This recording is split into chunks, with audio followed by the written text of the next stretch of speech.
Sir Murtaza साहब, sir आपको welcome भी कहेंगे डिस्कशन में। ये जो पीपल्स पार्टी नहीं मान रही थी और ना मानते मानते भी मान गए पीएमएलएन के साथ शराकत इक़्तिदार का जो फार्मूला तय पाया, लोग बड़ी तनकीद करें, ये ज़बरदस्ती की शादी कराई गई है, ये मामला ज़्यादा देर नहीं चलेंगे। आप क्या कहते हैं, क्या खुश दिली से, खुश असलूबी से आप लोगों ने ये स्टेप लिया? हाँ, बहुत शुक्रिया जी। देखिए, पाकिस्तान पीपल्स पार्टी एक मैच्योर पॉलिटिकल पार्टी है और उसने अपने माजी में भी ये चीजें साबित की हैं कि वो जब भी रियासत को जरूरत होती है या मुल्क के लिए जब भी कुछ करना पड़ता है तो पीपल्स पार्टी हमेशा अपने पॉलिटिकल मफादात को पीछे रख के, एक साइड पे रख के और हम्म। वो कुछ करती है। ठीक। 2008 से 13 तक की हमारी गवर्नमेंट देख लें, हमने उसमें भी सारे लोगों को साथ हम लेके चले। और फिर हम्म।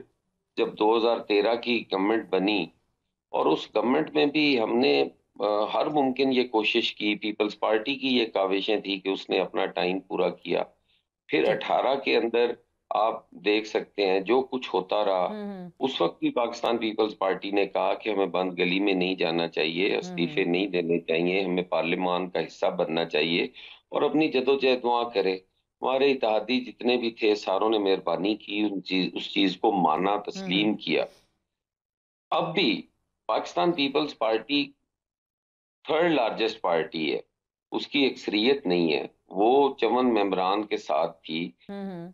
पीटीआई तहरीक इंसाफ हुकूमत बनाती, पीएमएलएन बनाती, जो भी बनाता उन दोनों में हमने दोनों को कहा कि हम आपका साथ देंगे और गैर अच्छा। मशरूत साथ देंगे, ठीक। कोई हमारे मुतालबात नहीं है। हाँ हाँ। तो ये सारी चीजें सिर्फ इस बंद गली से निकलने की काविशें हैं कि सियासतदान रास्ते बनाते हैं, बंद नहीं हम्म। करते। हम्म।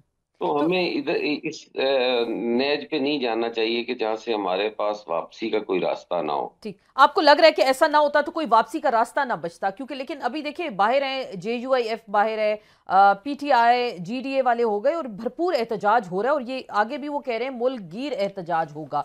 तो आप तो चले बिल्कुल आ भी गए इक्तदार में, तो ये बंद गली में मामलात आपको नहीं लग रहा कि मजीद आगे जा सकते हैं क्या?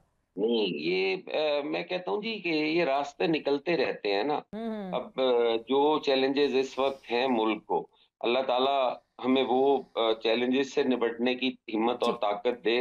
बाकी ऑपोजिशन का तो हक है।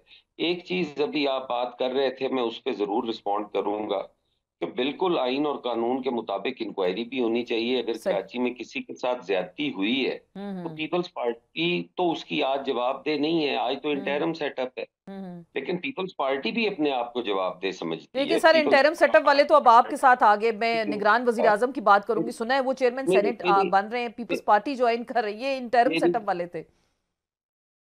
मैं अर्ज कर रहा हूँ, ये तो होता रहता है ना जी, जब नई गवर्नमेंट बनती है या जाते हैं। हम्म। इसका मतलब है कि राजा रियाज साहब ने, हम्म। अपोजिशन लीडर ने बाद में पीएमएलएन ज्वाइन कर ली, तो इसका मतलब है कि अब वो ये वक्त आप जो जा रहा है उस पे आप देखें ना। हम्म। बाद में तो लोगों ने अपनी अपनी जगहों पर जाना है। अच्छा। गुजारिश ये है कि 9 मई के वाकयात हुए। मैं ये नहीं कह रहा कि किसी जमात के हवाले से कि उसने किया नहीं किया, जो भी हम्म। हुआ सारी कौम देखेगी और जो होगा वो ठीक। सबके सामने है। उस वक्त सिर्फ एक ही एतराज था कि जब लोग जा रहे थे जिन्ना हाउस की तरफ तो उन्हें हम्म। रोका क्यों नहीं गया। हम्म। अब अगर पार्लियामान की तरफ या सिंध असेंबली की तरफ कुछ लोग चढ़ाई करते हैं तो क्या पुलिस के पास कौन सा हथियार है कि उनको रोके ना, अच्छा।